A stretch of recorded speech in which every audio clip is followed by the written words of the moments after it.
olen praegu puhkusel, aga paraku taas avastasin enda jaoks, et ma väga hästi puhata ei oska. Ma olen harjunud mõtlema igast asjast niimoodi, et sellel peab olema mingisugune tulemus või mingi eesmärk.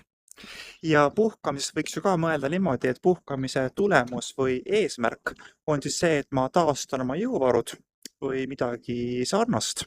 Aga paraku see ei tööta väga hästi, see mõtlemine. Sellepärast, et sellega tekib alati see küsimus, et kas see, mis ma praegu teen, kas ikkagi viib eesmärgi poole, kas ma praegu aktiivselt taastan oma jõuvarusid või mis värk on. Ma olen üritanud seda asja kuidagi enda jaoks ümber mõtestada ja ma olen praegu jõudnud omadega sellisele järeldusele, et puhkamine on see aeg, kus mul ei ole mitte ühtegi muud eesmärki peale lihtsalt enda positiivse mõtlemise hoidmise.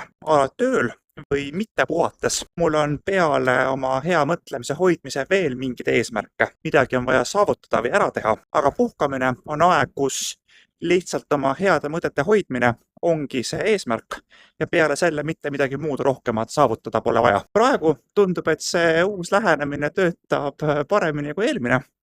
Eks ole siis näha, kuidas see läheb ja kas ma pean oma puhkuse mõtestamist kuidagi uuesti üle mõtlema hakkama. Ühesõnaga, ega see puhkamine lihtne ei ole, vajab samasugust läbimõtlemist või ka teine käsi. Kui sul on mingisugused oma definitsioone sellele, mida sinu jaoks puhkamine tähendab või kuidas see käib, siis palun jaga minu ja teistega ka. Ideaalis kirjuta sinna alla kommentaaridesse, tahaks näha, kuidas inimesed puhkamist defineerivad või kuidas puhkamine kellegi jaoks käib. Eriti, kui sa oled ka selline natukene ambitsioonikam inimene, tundub, et nendel on puhkamine üldiselt kõige keerulisem.